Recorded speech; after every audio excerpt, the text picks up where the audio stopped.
Buen día a todos, bienvenidos a un nuevo episodio del podcast de Alagis y como siempre, bienvenidos a su casa. La idea de este podcast es que con la inteligencia colectiva los empresarios podamos compartir y aprender de otros empresarios acerca de cómo reinventar nuestros negocios, cómo hacerlos prosperar y cómo llevarlos al siguiente nivel. Hoy tengo el gusto y el agrado de tener a un amigo desde hace muchísimos años, varias décadas diría yo, a Luis Ayala. Con Luis nos conocemos desde la universidad, trabajamos juntos, hemos trabajado proyectos, hemos dado clases juntos, o sea, ya hemos tenido algunas otras aventuras también juntos.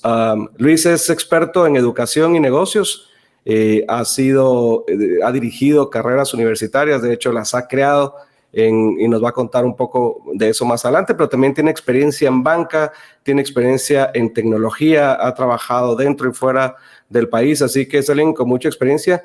Y durante los últimos años diría yo que ha unido dos temas súper importantes, la academia y los negocios. Y ese es el tema que nos trae hoy trabajar con Luis. Luis, bienvenido a tu casa y qué gusto tenerte acá. Gracias, José. Muchísimas gracias por la oportunidad. Saludos a todos los que nos van a escuchar, ¿verdad?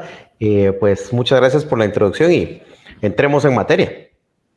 Súper, buenísimo. Antes de entrar en los detalles que vamos a ver hoy, que va a ser una mañana interesante, cuéntanos un poco de tu persona, de dónde viene toda esta inspiración de unir la academia con los negocios. Okay.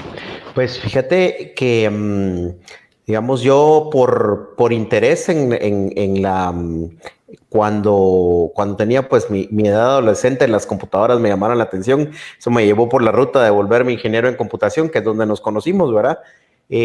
Trabajé toda mi vida y toda mi vida trabajé como unos 10, 15 años, 12 años para ser exactos, 12 años en ese tema y toda mi vida mi papá viene de una familia de educadores. Mi papá tiene 9 hermanos, incluido mi papá, de los 10, 8 son maestros, ¿verdad? Okay. Entonces, de esos 8 maestros, y mi abuela era maestra, mi abuela fue la primera promoción que fue a la San Carlos a sacar profesorado. Entonces, sí era, digamos, vengo de una familia de educadores. Y durante toda mi adolescencia y sobre todo cuando fui a la universidad, toda mi vida pensé que yo nunca quería enseñar, ¿verdad? Eso fue lo más interesante, ¿verdad?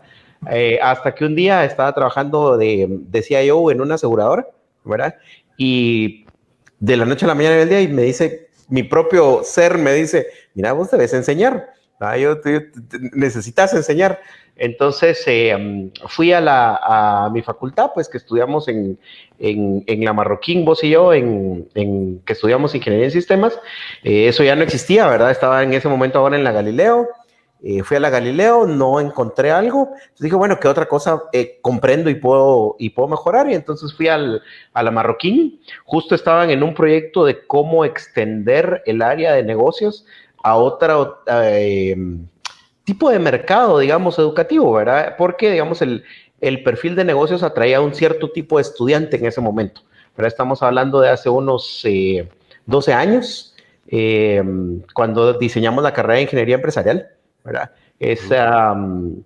La idea era atraer a ese perfil que le gustaban los negocios, pero tenía también un poquito de interés por la ciencia, por la ingeniería.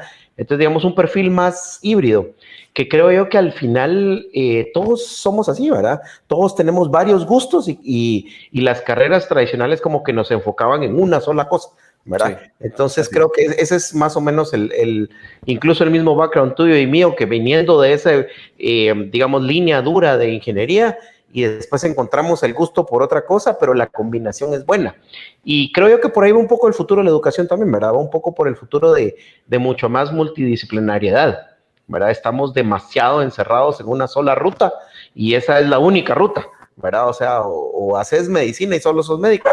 No, ya hay carreras también digamos, de administración hospitalaria en la cual tenés que ser un médico primero para poder entrarle a eso. Entonces, en esas combinaciones creo que hay más de eso. Entonces, así fue como empecé en el tema, ¿verdad? Súper, buenísimo. Y estoy de acuerdo contigo específicamente. Yo me recuerdo hace muchos años estaba esta visión de que los ingenieros químicos eran un excelente perfil para los negocios. ¿Por qué? Porque traían esa mentalidad de ingeniería, obviamente, pero muy sistemática, muy orientada a procesos, y eso al aplicarlo en los negocios hacía mucho sentido y podría hacer que una empresa avanzara pues de una forma estructurada. Con el tiempo hemos encontrado CEOs o dueños de empresas de distintas disciplinas, e incluso una de las cosas que muchas veces encontramos, Luis, en los negocios es personas con mucho expertise técnico, pero que necesitan complementar el tema de los negocios porque probablemente en sus bases, cuando se los dieron, no venía ese componente de decirles, ok, te interesa, como decías, a un médico le interesa la administración hospitalaria, se pueden hacer las cosas, pero también hemos visto médicos que no les han enseñado cómo cobrar, ¿verdad? Entonces, ese ha sido un gap en donde las personas que tenían un interés por el área técnica, después para poder entender el tema de negocios tenían que seguir un MBA o tenían que seguir una carrera más administrativa para poder complementar esos conocimientos. Sin embargo, desde ese proyecto que hicieron ustedes, que formaste, pues el ingeniero sale con conocimientos de negocios y desde sus primeros días de trabajo o de entrepreneurship, etcétera, pues aplica ambas cosas. ¿Cómo resultó eso? Fíjate que cuando lanzamos la carrera, el diseño curricular que hicimos era, como te decía, ¿verdad? En una facultad sólida de negocios, queríamos atraer a este perfil más sistemático, como le llamaste, creo, analítico sistemático. Entonces diseñamos un currículo que a lo que apuntaba era a tener una base sólida en ciencias y una base, digamos, más de hands-on, ¿verdad? Más de proyectos, que es más el estilo ingenieril, pero siempre con la formación de negocios. Entonces, nosotros esperábamos en el primer año, pues, tener unos 25 estudiantes. Hubiera sido todo un éxito, ¿verdad? Tuvimos 72. Entonces, wow.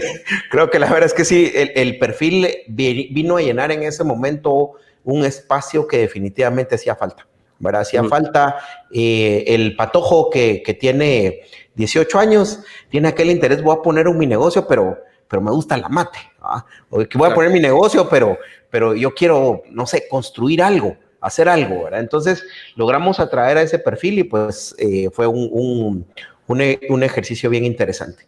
Después de 4 o 5 años de estar en ese tema, también nos dimos cuenta de que faltaba un poco lo otro que vos decías. Bueno, ya tenemos al patojo formado con especialidad digamos, con un tema de pensamiento analítico, con un poco de negocios, pero ahora démosle un poco de especialidad y creamos minors. ¿Verdad? Creamos especialidades. Entonces ahí ya te podías hacer una especialidad en mercadeo, una especialidad en finanzas, una especialidad en ciencia de datos. Entonces eso también le dio otro atractivo, porque entonces tenías la parte de generalista, pero te podías dar yo lo veía como que era la cereza la cereza que le poníamos al helado, ¿verdad? Entonces ya el patojo también podía sentir un gusto a eso, ¿verdad? Claro. Y también pues fue bastante exitosa, ¿verdad? Luego estuve en Marroquín por 10 años y ya llevo 2 años ahora en la UVG, en la del Valle, y ahí hicimos el proceso inverso, ¿verdad? Y por eso también ha sido súper interesante. ¿A qué me refiero con el proceso inverso? En la Marroquín hicimos un proceso en una facultad de negocios para agregar ingeniería, y en la del Valle es al revés. En una facultad de ingeniería estamos agregando negocio, ¿verdad? Pero la idea sigue siendo la misma, la multidisciplinariedad. Ahí es donde le estamos. Ya la UVG tenía también una carrera similar, que es la Ingeniería en Ciencias de la Administración, y yo tuve el gusto también de participar en el diseño de la nueva carrera de Ciencia de Datos, ¿verdad? Y con la misma idea, a la gente de Ciencia de Datos les estamos poniendo un componente de negocios, porque vamos a sacar a estos perfiles súper analíticos, pero si salen al mercado y les hablas vos, no sé, de rentabilidad, les hablas de series de tiempo de ventas, de pronóstico de ventas, pues tal vez han pronosticado, pero tal vez pronostican el crecimiento de las abejas, ¿no? Y tal vez está bien, o sea, yo no estoy diciendo que pronosticar el crecimiento de una población de abejas esté mal, pero si van a salir al campo a la parte de negocios, también tienen que tener un aprendizaje de ese tipo. Entonces, el diseño curricular ahí lo hicimos al revés, una sólida formación ingenieril completa, ¿verdad? y agregarle ese sabor de negocios para que entiendan. Y ahí, pues, como ya llevábamos un poco de conocimiento acumulado, de una vez logramos crear la estructura para que el patojo se especialice, ¿verdad? Entonces, hace una carrera fuerte de ciencia de datos y tiene una especialización en finanzas o en mercadeo, ¿verdad? Entonces, eso también le da un toque especial para esos personas de negocios que cada vez se están orientando más a los datos también, ¿verdad? Cada vez estamos más orientados a tomar decisiones basadas en datos y entonces, qué mejor que tener a alguien que entienda los dos perfiles. Correcto. De hecho, antes en cualquier tipo de carrera siempre te metían algún contenido contable, financiero, porque eso es común en todos los negocios. Hoy la tecnología, datos, el poder entender las tendencias y cómo habilitar tus negocios a través de tecnología es común. O sea, ya no es el tecnólogo de bata blanca en un laboratorio, sino que un CEO tiene que tener mucha claridad de cómo con minería de datos puede rediseñar un nuevo negocio, un nuevo producto, un nuevo servicio. Yo recuerdo hace muchos años, dos experiencias. Uno, la gente que salía del Tecnológico Monterrey, por ejemplo, me contaban el origen de dónde sale el Tecnológico. El Tecnológico sale de la necesidad de los empresarios de tener perfiles formados específicamente con cierta orientación técnica, pero negocios, etcétera, unos perfiles interesantes. Y por otro lado, recuerdo, si te recordarás de Mark, nuestro amigo Mark, cuando trabajó con nosotros, él suizo, él decía, bueno, en Europa te tenés que especializar, o sea, o sea, y podés tener varias especializaciones, pero no todo tiene que ser general. Y creo que durante mucho tiempo ha habido una disputa entre si sos un generalista que aprendes de todo o te vas a un especialista. Y cuando hablas de diseño curricular, a mí lo que me llama la atención, y esa tal vez es la pregunta que va a disparar el resto del contenido, es ¿cuál es la relevancia de la academia en los negocios? O sea, cuando estás sentado haciendo este diseño curricular, no es solo agregarle unas clases más de business en donde la gente va a poder entender algunas métricas, etcétera. No, estás entrelazando el ADN de dos disciplinas distintas para que el profesional que sale egresado de una de estas universidades pueda incorporarse tanto en lo técnico como en el tema de negocios a las empresas y, por supuesto, pues pueda avanzar mucho más rápido. ¿Cuál es esa importancia que tiene hoy la academia en esos diseños curriculares, específicamente para los empresarios que estamos diciendo, estas nuevas generaciones que vienen, cómo se van a integrar y cómo podemos aprovechar la sinergia que van a traer? Vamos a ver, hay algo aquí súper... Aquí que tenés razón, creo que esto nos va a dar para rato. Mi amigo y ex jefe Fritz Thomas tenía una frase bien interesante. Decía, mira, la carrera te va a abrir la puerta de tu primer trabajo. El resto sos vos, ¿verdad? Entonces, eso quiere decir, nos aquí, ¿verdad? Vos empresario, yo empresario, director de colegio y los dos ingenieros en sistemas. No te hace el título, ¿verdad? No te define. Sin embargo, sí te construye una forma de pensar, ¿verdad? Eso es lo importante. Te construye una forma de abordar los problemas.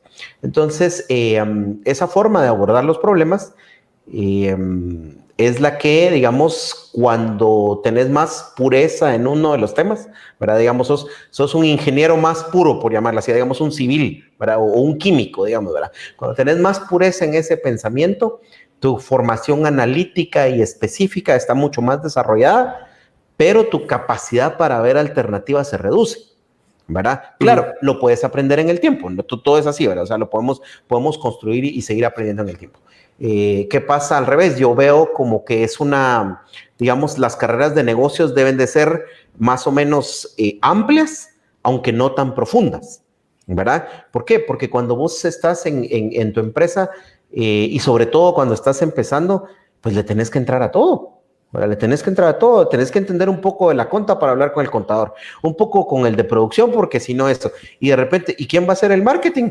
Pues yo, si no hay nadie más, vos como empresario. Entonces, ¿qué pasa? Tenés que tener muchas herramientas a la mano. Entonces, esa formación, digamos, es muy horizontal, ¿verdad? La formación, digamos, científica o ingenieril tiende a ser al revés. Pocas cosas más profundas, ¿verdad? Entonces, ¿cuál es la idea para mí de los diseños curriculares? Que debe haber un punto medio, ¿verdad? Como tantas cosas en la vida, no están en los extremos todas las soluciones. Hay muchísimas soluciones en el medio. Entonces, yo creo que hay mucho futuro para las carreras que tienen un poco más de amplitud y también un poco más de profundidad, ¿verdad? Sí. Obviamente, no vas a tener la profundidad de un ingeniero especializado, ni tampoco vas a tener toda la amplitud de alguien que estudió administración y, digamos, negocios, pero sí tener esa versatilidad. Ahora, ¿qué creo yo que logra este diseño? Y digo logra porque, digamos, cuando lo hicimos un diseño colaborativo, digamos, no lo fumamos nosotros, pues, ¿verdad? Sino que salimos, entrevistamos patojos, entrevistamos potenciales papás, entrevistamos muchos empresarios de todos los tamaños, para ver qué era eso que andaban buscando, ¿verdad? ¿Qué era eso que esperaban de las personas que salen de la universidad? Y para nuestra sorpresa, había muy pocas cosas que los empresarios esperaban de conocimiento profundo, digamos. Lo que más esperaban eran capacidades de aprender, ¿verdad? Okay. Capacidades que el mismo patojo pueda decir, bueno, pues no sé de, ¿qué te digo yo? Imagínate, me fui a trabajar a un ingenio, ¿verdad? No sé nada de azúcar. Bueno, pero en 6 meses tengo que saber lo suficiente para ser un buen financiero en el área de azúcar, ¿verdad? O sea, tengo que saberlo, o para ser un buen gerente de operaciones. En 6 meses tengo que aprender, tengo que tener esa capacidad. Entonces, la ventaja de los diseños curriculares, que son, por llamarle de alguna manera, híbridos, que tienen de varias disciplinas, es que le reducen al estudiante las barreras a buscar alternativas, ¿verdad? Yo me recuerdo cuando los que estudiamos las ingenierías como nosotros, pues te hablaban de negocios y casi como que, no, eso no va con nosotros, no, eso va afuera, va. Y los administradores así como, yo no me voy a acercar a una pantalla, eso es estar viendo, ese es tu programa, yo no lo quiero ver. Entonces, digamos como que los mundos se separaban mucho, pero necesitas, cuando sos empresario y estás en la línea de fuego, pues de repente también a vos te toca agarrar un Excel y lo vas complicando, de repente estás con el help y bueno, aquí como que la única forma de hacer es una tal tabla dinámica, voy a aprender, tengo que aprender a hacerlo, ¿verdad? Entonces es muy importante para el empresario tener esa capacidad de aprender. Entonces yo creo que este diseño de carrera lo que te permite es esa habilidad para aprender y exponerte otras soluciones. Tengo una anécdota interesante. Hace unos años andaba con un grupo de estudiantes en Babson College, en Boston, y andábamos 2 profesores, yo que venía del área de ingeniería y una profesora que venía del área de negocios, ¿verdad? El penúltimo día que teníamos un tiempo libre, nos fuimos al downtown en Boston, alquilamos carro y parqueamos y nítido, caminamos todo el día. Cuando platicando a las 5 de la tarde empezamos a buscar el carro y, oh sorpresa, no encontrábamos el carro, lo habíamos parqueado en la calle, ¿verdad? Entonces yo sistemáticamente empecé a pensar, a recorrer las rutas y todo, ¿verdad? Para ver cómo arreglábamos el problema y no aparecía el carro, pues, ¿verdad? Nos acordábamos que lo habíamos dejado enfrente de una agencia bancaria y que sí, de esas mini agencias bancarias habían por todo Boston, pues, entonces no servía de nada el conocimiento que tenía. Entonces viene la maestra y mira una oficina de ayuda al turista, ¿verdad? Dice, voy a ir a preguntar. Y yo, ¿pero qué va a ir a preguntar si nosotros perdimos el carro? ¿Me entiendes? O sea, ¿qué fregados va a ir a preguntar? La cosa es que se acercan, le dice a la chava, mire, fíjese que perdimos el carro. Y entonces, para mi sorpresa, la que le está atendiendo le dice, mire, ¿ustedes cargaban cámara? Sí. ¿Tomaron fotos? Sí. Enséñeme la primera foto de hoy en la mañana. Y yo, ok, aquí está, esta es la primera foto. Mire, esto es aquí a la vuelta. Y no sé si dónde está. Y ahí estaba el carro, vamos. Wow. Entonces, esa capacidad de buscar alternativas, sí, ¿verdad? Ahí dije, bueno, a pesar de que ya llevo años en negocios, necesito seguir cultivándolo, porque mi mente de ingeniero no me permitía hacer eso. Es más, me sentía hasta ridículo entrando a la oficina, pues, ¿verdad? Pero ella entró, o sea, no tenía ningún problema con preguntar. Preguntar era una forma de resolver que yo no estaba viendo, ¿verdad? Entonces, exponer a patojos con esas mentalidades diferentes, creo yo que crea gente de negocios con mejores alternativas, ¿verdad? Sí, así es. Y la riqueza de esos perfiles, porque si lo vemos como un equipo, vos estabas tratando de resolver de una forma, ella de otra, pero esa es la riqueza de los equipos, ¿verdad? Sí. A veces nosotros nos encontramos trabajando con equipos gerenciales, está el CEO y sus diferentes reportes, y definitivamente cada quien en su especialidad, hablemos de recursos humanos, marketing, tecnología, operaciones, ventas, etcétera, pues tiene su expertise en lo que está asignado, la función que tiene asignada dentro del equipo. El tema es que antes el formato era, tú sos responsable de un área específica y los resultados de esa área, y otro es responsable de otra área, y cuando, digamos, lo sentás en un equipo, lo que importa no es el área que tenés a cargo, lo que importa es el resultado del equipo completo. Y hoy contribuís y mañana no contribuís, o sea, depende de lo que esté viviendo el equipo en este momento. Entonces, este tipo de enlaces curriculares entre especialidades y disciplinas, lo que hace es que alguien experto en recursos humanos pueda entender cómo el impacto que tiene su función en el negocio. Al igual que el de mercadeo, al igual que el de tecnología, y que no haya alguien que tenga que estar traduciéndoles a ellos, y eso permite que el equipo logre mucho mejor los resultados. O sea, se requiere cada vez más que los gerentes o jefes, personas a cargo de áreas, sean expertos en su área, pero que también sepan de negocios para poder aportar, y que no sea un traductor en la cabeza el que está triangulando, el que está haciendo, ¿verdad? Entonces, y es esa capacidad de resolver fuera de lo que el jefe diga, ¿verdad? O sea, sí. Fíjate que uno de las ya ahora después de 14 años en el tema de educación, en educación superior, hay una tendencia en todas las disciplinas, y eso va en la de negocios y también en las ingenierías, de buscar estos, ¿cómo te dijera yo? Medidores cuantitativos precisos, ¿verdad? Que a todos nos encantan, ¿verdad? El dashboard, el KPI, bueno, y para los ingenieros, el ratio de producción, no sé, pero nos encantan, ¿verdad? Pero algo que se pierde de foco cuando estamos trabajando en equipos multidisciplinarios es el valor, ¿verdad? Entonces, si me preguntas a mí, algo que yo reformaría todavía en los currículos es a concientizar más al estudiante sobre que debemos agregarle valor a la empresa y al consumidor, ¿verdad? No todo es cuánto voy a ahorrar en la planta, ¿verdad? No es, ese ahorro todavía se sigue traduciendo en el buen producto que le ofrezco a mi cliente o no, ¿verdad? Porque si paso cierta línea, tal vez cambio de categoría de producto. Yo no voy a juzgar si es bueno o malo, pero tal vez estaba en una categoría de calidad y lo estoy bajando, ¿verdad? Igual estoy haciendo algo de mercadeo y que esta combinación entre, bueno, el precio lo ponemos en relación con el costo junto con los de producción, pero muchas veces esa discusión, el de producción está velando por sus costos, el de mercadeo velando por el margen, ¿y el cliente qué?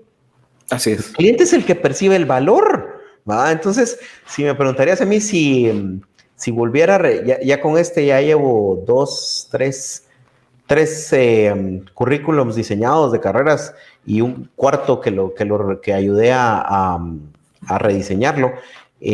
Algo que le agregaría es buscar alguna forma de concientizar al estudiante que al final las cosas tenemos que hacerlas porque entregan valor a nuestro negocio y a la vez entregan valor a nuestro cliente.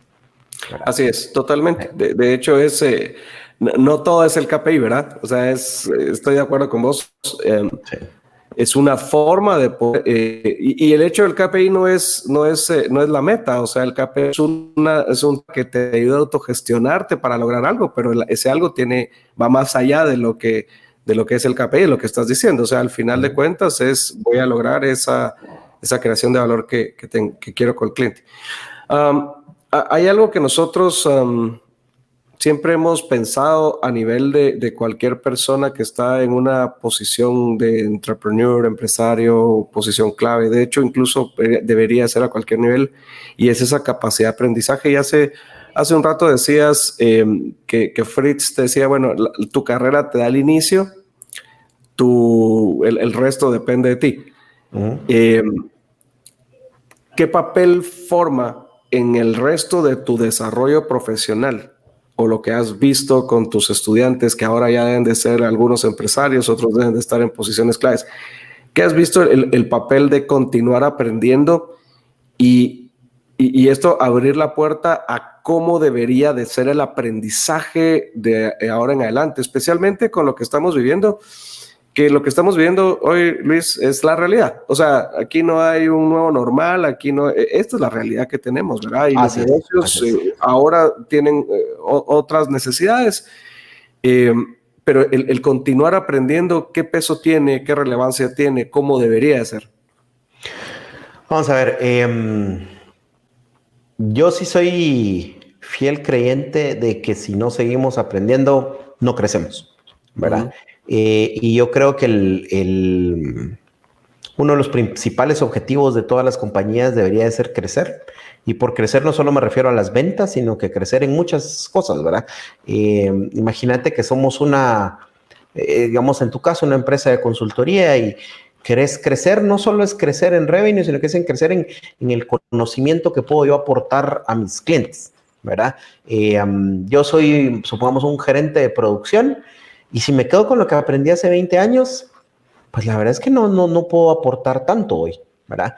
Entonces, yo sí creo que si no estás interesado en seguir aprendiendo, no te metas a los negocios. Así, de fácil. O sea, drástico, ¿verdad? O sea, ahorita vemos todos los ejemplos con justo como decís vos, con este tema de la pandemia. Es que no es opción pensar en que vamos a cerrar eso no es opción. Opción es cómo aprendo a hacerlo diferente, ¿verdad? Eso es opción. Lo demás no, perdón, pero no es opción, ¿verdad? Entonces, algo que tienen que trabajar en general las universidades y todos los centros educativos es, vos y yo no sé si te acordarás cuando llevamos un curso al final de la carrera con el ingeniero Trachtenberg. Él tenía una frase interesante que decía que lo que queremos nosotros es que ustedes aprendan a aprender. Correcto. ¿Verdad? Sí. Entonces, era una frase bien interesante que a esa edad, que ya no era uno tampoco tan joven, ya teníamos nuestros 21, 22 años, pero a esa edad tampoco la entendíamos del todo, creo yo, ¿verdad? Pero el aprender para la persona de negocios tiene que estar en su ADN. Tiene que estar. O sea, si vos no seguís en ese constante aprendizaje, va a venir alguien que va a estar aprendiendo y lo va a hacer mejor que vos, ¿verdad? Entonces, así es. Ahí viene, ahí afuera, el mercado es despiadado y no lo estoy criticando, al contrario, eso es bueno, ¿verdad? El mercado es despiadado, pero yo tengo que estar a la altura. Entonces, el estar en esa disposición de aprendizaje es clave, ¿verdad? Entonces, ahora se ha puesto de moda un término que es lifelong learner, ¿verdad? Uh-huh. Es la forma bonita de decirlo, pero es alguien que se sigue autoeducando toda la vida, ¿verdad? Uh-huh. Yo creo que, digamos, el empresario y el empresario exitoso es un lifelong learner, ¿verdad? O sea, vos ves, por ejemplo, Bill Gates en enero de cada año publica la lista de sus libros recomendados, ¿verdad? Y se lee 50 libros, es más, tuvo un tiempo, no sé si todavía la hace, de que él que se puede dar esos lujos, se toma un mes solo para leer, ¿verdad? Sí. Para aprender cosas nuevas. ¿Por qué? Porque sabe que ninguno sabemos todo, ¿verdad? Entonces, es fundamental el continuar aprendiendo. Y hay algo súper interesante cuando usamos la palabra en inglés, que es learner, ¿verdad? Learner, la traducción más precisa al español es aprendiz, ¿verdad? Uh-huh. Pero aprendiz tiene una connotación como, bueno, soy el aprendiz del mecánico o el aprendiz del carpintero, ¿verdad? Entonces realmente no hay una traducción directa para learner, ¿verdad? Uh-huh. Pero learner es una cuestión interesante, digamos, sería como un aprendedor. Si la fuera a traducir mal, sería como un aprendedor, ¿verdad? Entonces, este aprendedor de por vida, sí, ojo, interesante, este aprendedor de por vida no dice un estudiante de por vida, dice un aprendedor, es decir, es una posición activa. Es una posición en la que vos estás buscando conocer más para resolver cosas por interés propio, por gusto, y estás en esa constante, ¿verdad? O sea, siempre estás buscando esa diferencia y reconoces que no sabes todo y entonces seguís hacia adelante, seguís aprendiendo. Entonces yo creo que la persona de negocios que no está interesada en aprender, la chucha, a menos que viva en una isla y no haya crecimiento económico y no haya tecnología y no haya competencia, tal vez va a subsistir su negocio, vamos, pero de lo contrario veo bien complicado que subsista, o sea, tenemos que hacerlo. Para bien o para mal, en nuestro país todavía tenemos algunos chances de que, digamos, la industria todavía es inmadura. Entonces todavía podrías tener ciertas cosas te puedes echar 5 años sin innovar mucho, o sin aprender mucho. Pero poco a poco eso está cambiando. Eso está cambiando. Y te das cuenta por ejemplo, yo ahorita estoy viviendo en Antigua, ¿verdad? Y el día que empieza el 13 de marzo, cuando empieza la pandemia, al día siguiente, un grupo de empresarios de Antigua hicieron su primera reunión virtual de, bueno, ¿cómo le vamos a entrar a esto? Y estaban creando conocimiento juntos. Vamos, estás hablando de restauranteros, hoteleros, que la están viendo muy complicada, pero empezaron con un plan. En menos de una semana, todos tenían, no todos, pero muchos tenían delivery, fueron ajustando la forma de hacer delivery, otros dieron otras opciones, ampliaron sus líneas de productos, ¿sí? Entonces, pero para todo eso hay que aprender. Sí. Que no se puede, tenés que aprender. Y aprender va de la mano para mí de 2 cosas. 1, de reconocer que no sabes, y 2, de tomar riesgos para hacer cosas diferentes, ¿verdad? Entonces estás aprendiendo. ¿Por qué? Porque querés probar aquello que está allá, que lo has querido probar y no te has animado, ¿ah? Entonces te reduce el riesgo el ver, leer o estudiar o aprender algo que otras personas han hecho. Entonces también reduce tu riesgo. Me amo la hora como empresario. Si yo voy a sacar una línea de producto y estudio cómo se ha hecho en 5 países, pues tal vez no cometo esos errores. O tal vez sí, porque somos buenos, ¿va? Tal vez sí los cometo. Aquí sí va a funcionar. Pero aquí sí va a funcionar. Pero ya estoy sabido y sé cómo reaccionar. Pero seguro tengo más ventaja que el que no leyó nada. Sí. Eso sí es seguro. Seguro tengo más ventaja, ¿verdad? Entonces, este tema de ser un aprendedor de por vida, creo yo que tiene que estar en el ADN de la persona de negocios, definitivamente. Si no, difícil subsistir. Y digamos, el concepto de learner, este concepto de aprendedor, tiene muchas facetas, ¿verdad, Luis? O sea, tal vez la pregunta es, ¿cómo ser un learner? Porque el colegio, la universidad, ciertos cursos, certificaciones, etcétera, pues te dan fundamentos técnicos, te dan cierta experiencia, dependiendo del formato que tenga el lugar de aprendizaje donde estás, pero eso no garantiza que aprendes. Eso garantiza que te expusiste a la información, que es diferente, ¿verdad? Pero ¿qué comportamientos deberíamos de tener los seres humanos? Y hablando ahora de los empresarios o los ejecutivos que formemos parte de un negocio, para precisamente aprender toda esa información. O sea, si estoy leyendo un libro de, no sé, de marketing, o estoy estudiando un caso de un nuevo producto que me va a servir para lo que estoy planeando, si voy y hablo con un empresario que lleva más años y puedo aprender de su experiencia, puedo tenerlo como un mentor, ¿qué hago yo con todo eso y cómo puedo aplicarlo? O sea, ¿cómo cierro ese ciclo de ser un learner? Vamos a ver. Yo creo que tiene diferentes aristas, ¿verdad?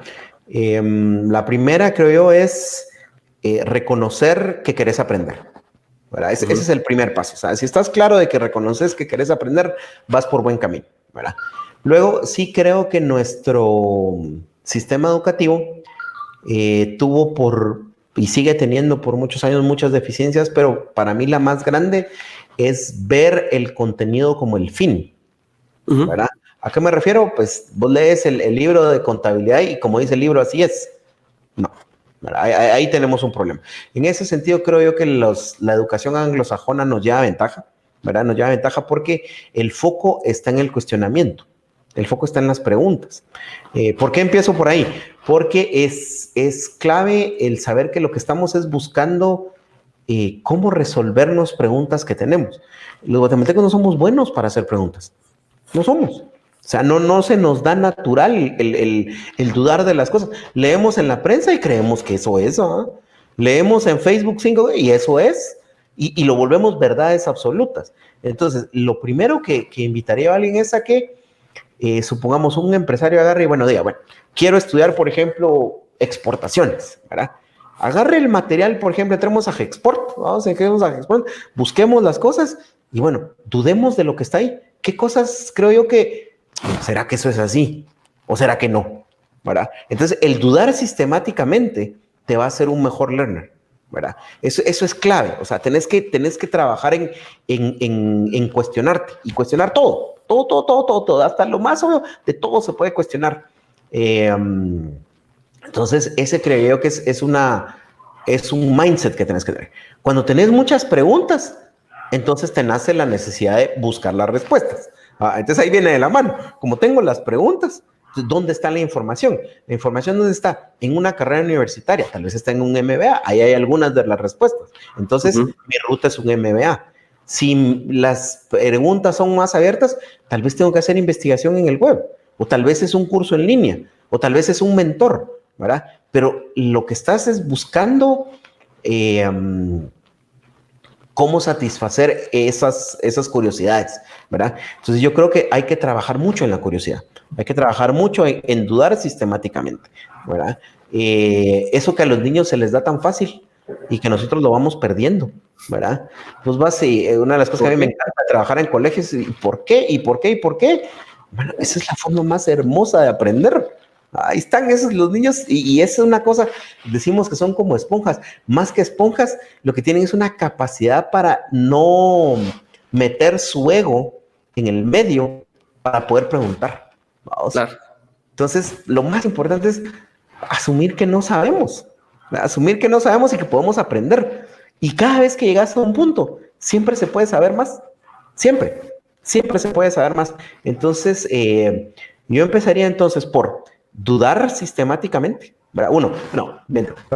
Reconocer que quiero aprender, dudar sistemáticamente y buscar alternativas para educar, ¿verdad? Y esas, pues algunas serán en la educación formal y algunas otras serán en otros mecanismos, ¿verdad? No todas son necesariamente en la educación formal. La educación formal, pues satisface mucho. Sí creo que la educación formal tiene que empezar a buscar otras alternativas, ¿verdad? ¿Por qué? Porque los ciclos de negocios son mucho más rápidos, son mucho más cortos, ¿verdad? Imagínate, aún el MBA, que digamos es típicamente de año y medio, 2 años, ¿verdad? Vos querés meterte a eso porque querés aprender más de finanzas, muy lento, muy lento para el empresario, ¿verdad? Entonces creo que van a salir cada vez más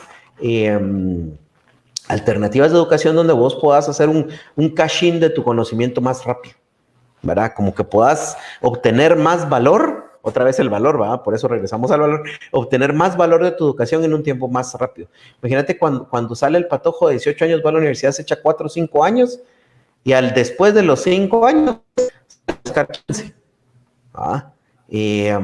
Eso sí los papás lo pueden sostener. Pero si no, ¿cómo puede él hacer un cash-in más rápido? Fíjate que va imagínate que es un pato que está en segundo año. Pues ya sabe algo, ¿verdad? Ya no es solo el bachiller. Ya algo sabe, por ejemplo, que si estudió computación, ya tal vez ya sabe programar. Ya podría conseguir un trabajo de programador junior, ¿verdad? Pero cuando sale al mercado, ¿qué lleva? Con suerte un certificado de notas, ¿verdad? ¿Y qué dice? Ganó Progra 4. Ok, ¿y eso qué es? ¿Verdad? No sabemos ni qué es. Entonces tienen que haber mecanismos más cortos de aprendizaje donde de repente el día, bueno, en el camino voy a sacar este certificado de Java. ¿Vamos? ¿Por qué? Porque eso ya me dice que soy diferente de aquel que lo que sabe es otra cosa, ¿verdad? O yo vengo y digo, bueno, estoy en segundo año de educándome en negocios, a mí me gusta más el mercadeo y además de mi carrera tomo este cursito de fotografía porque se alinea bien a lo que estoy haciendo y puedo mostrar eso que sé, ¿verdad? Entonces yo creo que el mercado de alternativas educativas va a ofrecer también cada vez más productos más cortos que te entreguen algún tipo de validación, ¿verdad? Entonces se está poniendo de moda el tema de microcertificaciones, ¿verdad? Que son cosas más cortas y certificados de insignias digitales, de badges, donde vos demostras, bueno, yo soy competente en esto y aquí está, ¿verdad? Lo puedo demostrar. Entonces, eso también va a ser muy útil, ¿verdad? Eso va a ser muy útil. Y el empresario, pues, se va ajustando, tiene que ajustarse. Otra vez regresamos, el rol del empresario hacia la educación es dudar sistemáticamente para poder mejorar su propio negocio. Correcto, cuestionar siempre el status quo en los temas. Ahora, Luis, ¿cómo el empresario puede desarrollar estas? Me gusta el ejemplo que ponías de este alumno que probablemente está estudiando mercadeo y recibe su curso de fotografía para poder mostrar más. Puede tomar una alternativa de hacer un internship en una empresa sin seguir aprendiendo. Yo lo veo con mis hijos, ellos están dispuestos a no recibir paga, pero con tal de recibir aprendizaje, ¿verdad? Experiencia, etcétera.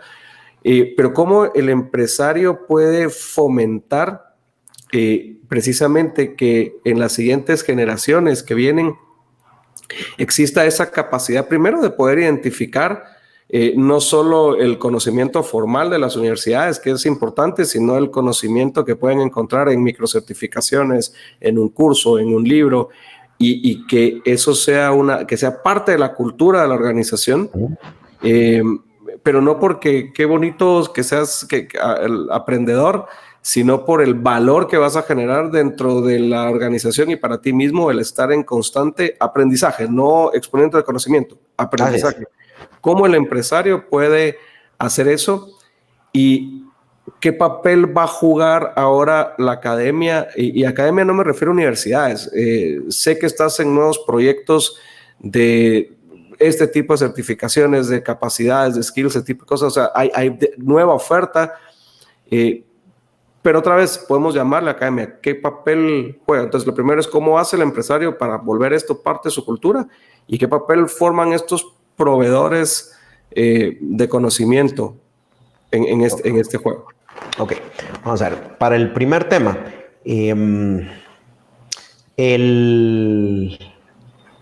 creo que debemos ser deliberados, ¿verdad? Intencionales. ¿Sí? ¿Qué quiere decir eso? No es algo que va a pasar porque cayó el maná del cielo. No. Tenemos que trabajarlo, ¿verdad? ¿Cómo se trabaja? Y aquí es donde a veces en las estructuras jerárquicas se vuelve complicado, ¿verdad?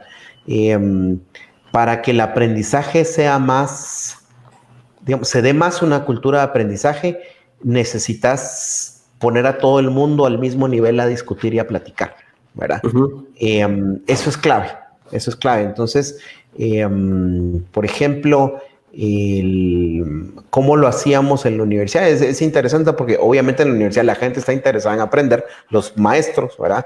Pero nosotros, por ejemplo, hacíamos una cosa que se llamaban diálogos socráticos, ¿verdad? ¿Qué era eso? Nos invitaba a alguien, a 10, 12 personas, leíamos algo y nos juntábamos a discutirlo, ¿verdad? Esa es una técnica que podemos hacer en la organización, ¿verdad? Vos puedes escoger, hagamos aquí mucha quienes se apuntan, ¿verdad? Vamos a echarnos una pizzita a las 5 de la tarde el jueves, ¿sí? Yo pongo la pizza, aquí están, pongamos las aguas y nos vamos a juntar. Eso sí, tienen que leer esto y vamos a venir a platicar, ¿verdad? ¿Y qué haces vos? Lo moderas, haces preguntas, ¿verdad? Ojo, cuando uno tiene una posición jerárquica, si uno muestra una postura de conocimiento, la gente no va a cuestionar, ¿verdad?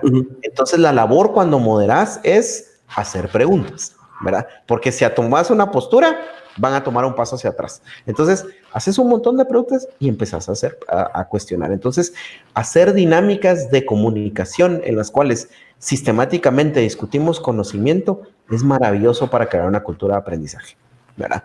Entonces, yo sí le recomendaría a los empresarios, busquen un día al mes, un día a la semana, dependiendo de cómo puedan, junten al equipo con el que quieren trabajar. Yo creo que esto es algo de liderazgo también, ¿verdad?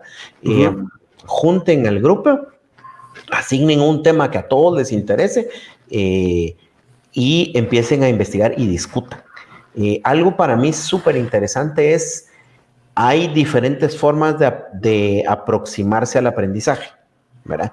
Una de las formas de aproximarse al aprendizaje, que a mí es de las que más me gusta, es que lo construyamos juntos, ¿verdad?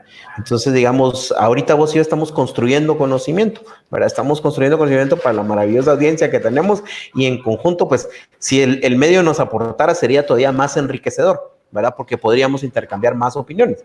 Pero acá dentro de lo que tenemos estamos construyendo. Entonces, esa es una forma de construir. Entonces, yo sí invitaría a la gente que está en negocios a crear espacios para aprender deliberadamente, ¿verdad? Me recuerdo también hace unos años de consultor, andaba en una de las telefónicas grandes y afuera de la oficina de uno de los vicepresidentes había una hoja pegada, su oficina de vidrio, y había una hoja pegada con los últimos 3 libros que él había leído. Y cada vez que yo llegaba, había libros diferentes. Y la gracia era que los libros los tenía él en su escritorio para que los llegaran a traer. Fíjate qué interesante. Él mismo ponía la pauta. ¿Verdad? Ahí está, miren, muchachos, aquí están los 3 libros que hay ahorita, ¿verdad? Y aquí están sobre la mesa, vénganlos, el que quiera, vénganlo a traer, ¿verdad? Entonces, podés construir esa cultura, ¿verdad? Esa cultura. Entonces, ese es el primer paso. El segundo paso en cuanto a los que estamos en el negocio de la educación, más de esos espacios. Estoy ahora en el tema en el tema de educación, que siempre he estado en el tema de educación. Estoy ahora también buscando otras alternativas para llenar estos espacios, como te decía yo, de que te entregan un valor más rápido. Y encontramos con el proyecto se llama LearnTags. LearnTags, si buscan learntags.org, ahí está. LearnTags es un proyecto para hacer microcertificaciones y empezamos, nuestra primera parte es con cómo desarrollar habilidades, ¿verdad? Cómo desarrollar habilidades que sean validables. Uno de los grandes temas en la educación es, este salió en el mejor de los casos, ¿qué dice la nota? ¿verdad? Que sabe el 80%. ¿verdad? Yo siempre le pregunto a mis estudiantes, porque yo trato de eliminar el concepto de nota desde el principio. Les digo, mira, ¿qué prefieren? ¿Un doctor que sacó 95 promedio o uno que sacó 80? Todos te dicen 95. ¿va? Después le digo yo, ¿qué pasa si en el 5% que no sabía él está lo que vos tenés, pero en el 80% que el otro sabe, sí está lo que vos tenés? Entonces, o sea, no dice mucho. O sea, realmente es un número agregado que no dice mucho. Entonces, digamos, creo que algo que necesitamos es también encontrar estas formas en que el empresario pueda validar que la persona tiene la competencia o la habilidad, ¿verdad? Entonces, en este proyecto que estamos trabajando, que es con insignias digitales, el aplicante sube su evidencia, se evalúa para determinar si la persona tiene la competencia. Es decir, nosotros no enseñamos, ¿verdad? Para eso hay partners que hacen la parte de enseñanza. Pero se sube la evidencia, nosotros verificamos y decidimos si te emitimos la microcertificación de un tema en específico, ¿verdad? Digamos, edición de fotografías. Entonces, para poder ganarte vos el tema de edición de fotografías, tenés que filmarte a vos haciendo ciertas cosas en el editor de fotografías y mostrar que sabes hacerlo. Esto, la idea es que quien lo recibe lo pueda exponer como parte de su currículum digital, ¿verdad? Y el empresario cuando contrata puede decir, este chavo tiene la certificación de edición fotográfica. Quiero ver cómo la logró. Y puedes ir y ver la evidencia, ¿verdad? ¿Qué mandó él para saber que lo tiene? Entonces, yo creo que nos tenemos que mover también un poco más hacia eso, porque hasta hoy ha sido realmente la educación formal, es una caja negra, ¿vos? O sea, ¿qué enseñaron? ¿Y cómo lo evaluamos? ¿Y cómo pasó? O sea, a ver, realmente en lo que confiamos hoy es en las marcas de las universidades. Sí. Pero son cajas negras para el empresario. Pues te recibís a un chavo y decís, ¿realmente qué sabe? ¿Realmente qué es lo que puede hacer? ¿Verdad? Y yo creo que cada individuo debe poder... y la oferta debe ser infinita. Yo quisiera que hubieran muchísimos como yo, de muchísimas cosas, ¿verdad? De fotografía, de jardinería, de plomería, de lo que sea, ¿vos? Y que digamos, imagínate que vos estás y sos el dueño de un taller de motos y alguien te dice, mire, aquí tengo yo mi microcertificación de que sé hacer cambios de aceite, ¿verdad? Quiero ver y mira el video del chavo haciendo los cambios de aceite. Nítido, pues, este chavo lo puedo contratar. Uh-huh. Entonces también facilita el proceso de reclutamiento. Entonces, yo creo que el futuro Obviamente yo creo que las universidades todavía están aquí para rato, ¿verdad? Eso sí, definitivamente creo que la educación formal todavía está para rato porque todavía nos da muchos beneficios, pero creo que van a empezar a haber ofertas educativas más cortas, más especializadas, donde la persona pueda obtener un valor más tangible, más rápido, ¿verdad? Buenísimo, buenísimo. Gracias, Luis. Luis, lamentablemente, como todo, estamos llegando al cierre. Te agradezco muchísimo. Creo que como te decía al principio, y lo hemos conversado siempre y hemos tenido nuestras largas jornadas, noches de filosofar. Probablemente vamos a tener que hacer varios de estos podcasts. Sabes que esta es tu casa. Te agradezco mucho, Luis, la generosidad con la que has compartido tu experiencia, tu conocimiento. Definitivamente, como decías, y creo que estamos muy alineados en eso, o sea, nosotros también creemos en la construcción del conocimiento, nosotros le llamamos inteligencia colectiva a esa parte, y te agradezco que hayas sumado a ese conocimiento que tenemos hoy un poco más acerca de cómo ser ese learner.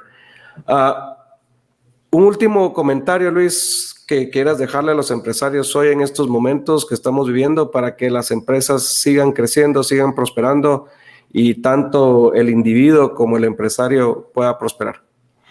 Gracias por la oportunidad, José. Yo creo que esa búsqueda de estar en constante autoformación, ese es el llamado para mí al empresariado, ¿verdad? Y es personal, esa es otra cosa interesante, ¿verdad? El aprendizaje es personal y solo puede ser personal, ¿verdad? Solo yo puedo aprender yo, ¿verdad? O sea, eso lo construyo para mí. Que todos nos beneficiemos a la vez, maravilloso, pero el que aprende soy yo, ¿verdad? Eso es súper interesante. Entonces, aunque hagamos la inteligencia colectiva, queda en cada uno, ¿verdad? Pero sí, entonces necesitamos más de crear espacios dedicados en las empresas, y mi experiencia es que solo pueden ganar, ¿verdad? Para el empresario y si tenemos una persona, siempre el miedo es, después se nos va a ir, porque ya sabe, ¿no? O alguien más le va a ofrecer algo. Si nosotros creamos esos espacios, créanme, hay tan pocos empresarios creando esos espacios que no tan fácil se va la gente. Claro. No tan fácil se va la gente, ¿por qué? Porque disfruta estar ahí. Hay muchísima, a la persona que le gusta aprender, va a estar con nosotros porque le gusta aprender. Si nosotros le creamos el espacio, nuestra compañía se vuelve todavía más atractiva, ¿verdad? Entonces, mi comentario final es, hago un llamado a crear más espacios de aprendizaje para tener una fuerza laboral más competente y que también hagan crecer y dar valor al negocio. Buenísimo. Muchísimas gracias por la oportunidad también, José. Definitivamente tenemos que echar más filosofadas. Excelente. Un abrazo. Que estés muy bien. Realmente. Y a ustedes, amigos de los podcasts, gracias. Nos vemos en un siguiente capítulo más adelante. Sigan creciendo y sigan construyendo valor. Hasta luego.